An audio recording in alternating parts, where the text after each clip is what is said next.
I welcome you today, Daughters of Divine Destiny, as we, on November the 8th, 2023, continue with our journey as we are looking at strategies of warfare that are demonstrated to us or presented to us through the battles that Israel fought through the leadership of Joshua as they conquered their promised land. And so today our subject is the Battle of Gibeon. We are talking today as we review the Battle of Gibeon.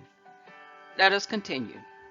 So as part of the devotional readings of October, we dealt with the deception at length, including that of the Gibeonites. Representatives of these people came to Joshua, pretending to be from a far country and desiring to make a peace treaty with him.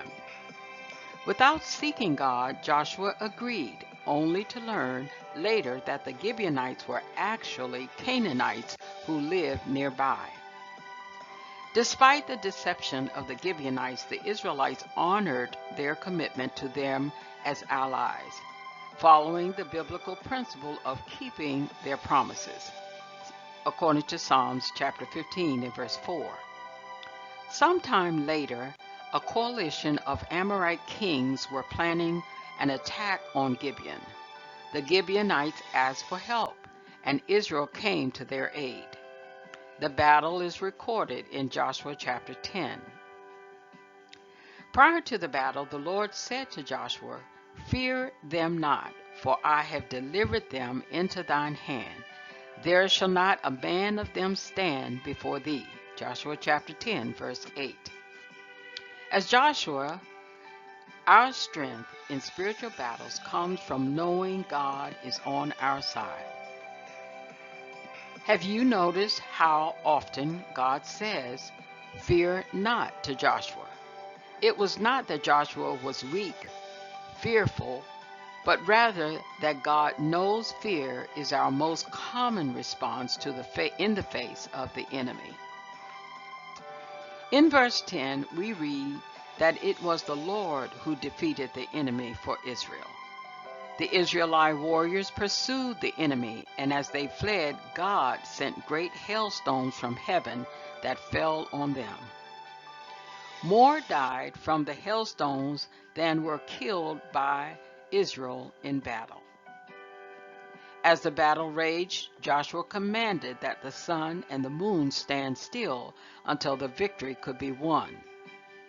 And in verse 14, it declares there that there was no day like this before or since, when God listened to the voice of a man and stopped the elements at his request.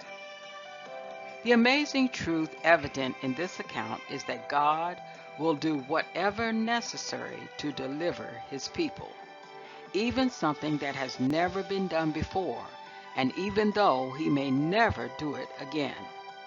This is the God who accompanies us into every battle of our lives.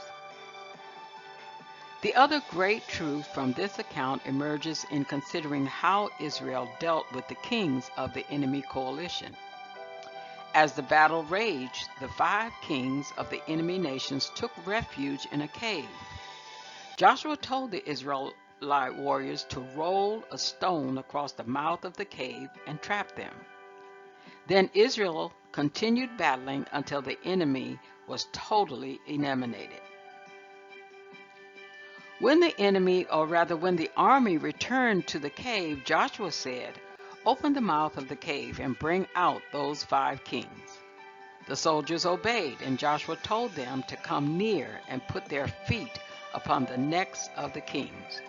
Then Joshua said to them, "Fear not, nor be dismayed. Be strong and of good courage, for this is how the Lord will do to all your enemies against whom you fight." Joshua chapter 10 and verse 25. Daughters of Divine Destiny, placing a foot on the neck of an enemy was an ancient symbol or sign of complete subjection. This is symbolic of where our enemies should be, under our feet. God has put all things under the feet of Jesus. As the head of the church of which we are a member, that means the enemy is under our feet as well. Ephesians chapter 1, verses 19 through 23. Daughters of Divine Destiny, meditate. May you meditate on these strategies and apply them to your own spiritual battles as you continue on your journey and considering the question all throughout this month. Have you put on your war clothes? According to Ephesians chapter 6, put on the whole armor of God that you may be able to stand against the wiles of the enemy. In Jesus' name, may God bless you as you continue on your journey.